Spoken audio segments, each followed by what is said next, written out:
سلام ګرانو لیدونکو، د نن ورځې څو تازه او مهمو خبرونو ته ښه راغلاست د لمینه یوټیوب چینل څخه. په سر کې تازه او بد خبر دا ده چې د بشري حقونو څار ادارې له ICC غوښتي چې د افغانستان غړیتوب وځنډوي. اعلامیه کې راغلي تر هغې چې میرمنې تعلیم، کار او سپورت ته راستنې نه شي، په سیالیو کې د افغان لوبډلې د ګډون مخه باید ونیول شي. د کرکټ نړیوالې شورا تر اوسه بیا په دې اړه غبرګون نه دی ښودلی. پر امریکا نیوکې سالې ته ګرانې تمامې شوې. ټویټر یې اکاونټ تړلی دی. ټویټر کمپنۍ د ولسمشر محمد اشرف غني د لومړي مرستیال امرالله صالح د ټویټر اکاونټ وتړه. که څه هم یادې کمپنۍ په دې اړه څه نه دي ویلي، خو امرالله صالح وړمه ورځ د ولسمشر غني په اړه د مایک پمپیو څرګندونې بې اساسه بللې وې. صالح ویلي و چې غني رښتینې سوله غوښته، خو امریکا د پردې تر شا بل څه کول او غوښتل یې طالبانو ته واک وسپاري. پاکستان کې د طالبانو سرمایې له خطر سره مخامخ شوې دي. په پاکستان کې د مرکزي بانک چارواکو له حکومت نه غوښتي چې د حوالې کاروباریان مجبور کړي چې خپلې پیسې بانکونو ته واچوي، خو بل لور ته پاکستاني بانکونه هڅه کوي چې شته زیرمه شوې پیسې له خلکو راتم کړي. سټیټ بینک آف پاکستان له شهباز شریف او د خزانې له وزیر ښاغلي دار نه غوښتنه کړې چې دا نوی قانون امضا کړي. د نوي قانون له مخې به هر کس په اونۍ کې 20,000 پاکستاني کلدارې له بانک نه ایستلی شي.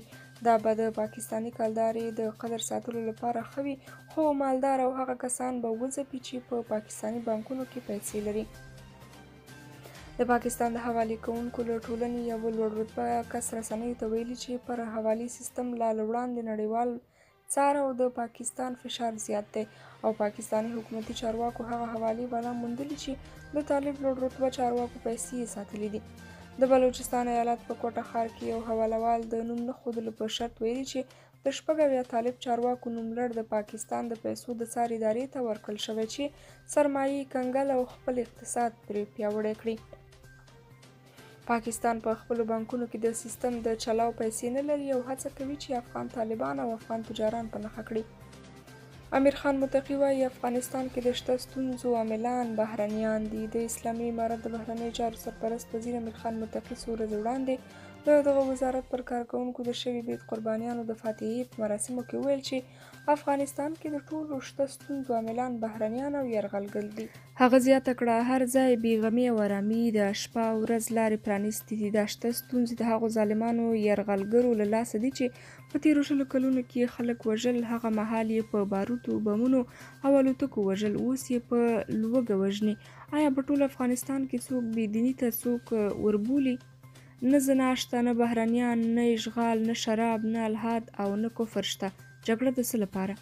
په همدې حال کې د پوهنتون استاد او د نړیوالو اړیکو شنونکی سید شفیق الله سادات وایي که څه هم په هر هیواد کې د نظم او امنیت ټینګښت د دولتونو دنده ده، خو په افغانستان کې د اسلامي امارت ترڅنګ امریکا او نړیواله ټولنه هم د اوسني وضعیت عاملان دي. د نوموړي په وینا اسلامي امارت هم خپل مسؤلیت په ښه توګه نه ده ادا کړی. له کابل ښاره 1500 په نشې روږدي کسان راټول شوي دي. کورنیو چارو وزارت وایي له کابل ښاره یو شمېر په نشې روږدي کسان راټول کړي او د درملنې لپاره یې اړوندو روغتونونو ته لېږلي دي. د کابل د امنیه قومندانۍ ویان خالد زدران وایي د دغه وزارت له نشه یي توکو سره د مبارزې معینیت د دې لړۍ په لومړۍ ورځ شاوخوا 1500 معتادین د کابل ښار او شاوخوا سیمو څخه راغونډ کړي دي. نوموړی وایي هڅه یې دا ده چې له کابل وروسته نورو ولایتونو کې هم ټول په نشې روږدي کسان راټول او درملنه یې وکړي. کورنیو چارو وزارت له دې وړاندې هم په نشه روږدي کسان د درملنې په پار راغونډ کړي وو، خو ویل کېږي چې ځینو یې له لنډې درملنې وروسته بیرته نشې ته مخه کړې ده. سیف د چلډرن افغانستان کې د خپلو فعالیتونو د بیرته پیل خبر ورکړ. د ماشومانو ژغورنې اداره یا سیف د چلډرن وایي له څو اونۍ ځنډ وروسته افغانستان کې خپل ځینې فعالیتونه بیرته پیلوي. دغې ادارې یوه وینا پاڼه کې ویلي چې د یو شمېر ښځینه کارکوونکو په ملتیا به خپلې ځینې چارې بیرته پیل کړي. د ماشومانو د ژغورنې ادارې په خپله وینا پاڼه کې لیکلي د افغان سرپرست حکومت له چارواکو سره تر خبرو وروسته یې د کار کولو ډاډ ترلاسه کړی. د ماشومانو د ژغورنې دغه سازمان ویلي دا په افغانستان کې د دوی د مرستندویه کارونو خورا کوچنۍ برخه ده او پاتې کارونه به یې تر هغې ځنډېدلي وي چې د ټولو ښځینه همکارانو د کار کولو ډاډ نه وي ورکړل شوی. د ماشومانو د ژغورنې سازمان ویلي د افغانستان بشري ناورین لا نور په ژورېدو دی او د ښځو او ماشومانو ژوند ژغورلو لپاره باید د دوی په څیر ادارې کار وکړي. د کډوالو او بیرته راستنېدونکو چارو وزارت له ایران څخه د څه باندې 1000 تنه نورو افغان کډوالو د راستنېدو خبر ورکړی دی. یاد وزارت نن ویلي دغه افغان کډوال چې شمېر یې 1486 تنو ته رسیږي پرون د هرات د اسلام کلا بندرونو له لارې هیواد ته راستانه شوي دي. دوی په ورته مهال زیاتوي چې دغه کډوال د مرستو ترلاسه کولو په هدف د کډوالو نړیوال سازمان یا IOM ته ورپېژندل شوي دي. جاپان له افغانستان سره په روغتیايي برخه کې څه باندې $1 میلیون مرسته کړې ده. د افغانستان لپاره د ملګرو ملتونو د وګړو صندوق په هلمند کې د روغتیايي خدمتونو له پیاوړي کېدو سره د جاپان د $1,300,000 مرستو خبر ورکړی دی. د ادارې ویلي چې له دې صندوق سره د جاپان دغه نقدي مرستې به په هلمند کې د نسایي او ولادي روغتیا له پیاوړي کېدو سره مرسته وکړي.